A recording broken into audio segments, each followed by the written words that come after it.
السلام عليكم، مرحبا بكل محبي قناة ماء الخبر. اليوم سوف نناقش آخر مستجدات ملعب مولاي عبد الله بالرباط. نبداو من الجهة المقابلة من الصا. كما كنلاحظوا تم تنصيب 3 من الحوامل الفولاذية اللي غادي تركب عليها المدرجات الإسمنتية الجاهزة. هاد الخطوة اللي غادي تسرع الأشغال وما غاديش نبقاو نتسناو مدة طويلة.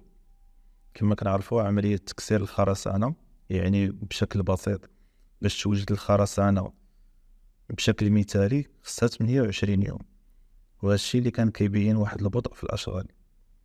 الملاحظ أن هاد الحوامل كتختلف على الحوامل اللي في المدرج الجنوبي والشمالي.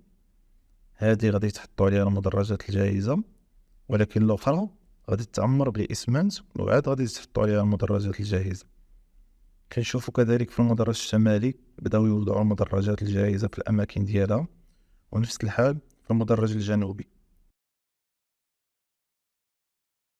أما في الجهة المنصة بداو كيديروا الأساسات الحديدية، وذلك استعدادا لاستقبال المدرج الثاني إن شاء الله. صور من الأشغال في الملعب الأولمبي الجديد، أشغال ماشية بشكل ممتاز. كذلك صور لموقف السيارات الأرضي اللي كيتكون من طابقين، وغادي يهز واحد النسبة معتبرة من السيارات اللي كتوصل حتى ل 5000 سيارة. كذلك صور من عملية حفر النفق الأرضي اللي ماشية بوتيرة جيدة.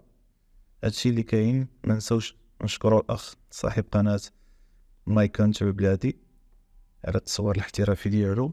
ما تنسوناش الاخوان من لايك، بارطاجي فيديو مع الاصدقاء، خلي كومونتير زوين، والسلام عليكم ورحمة الله تعالى وبركاته.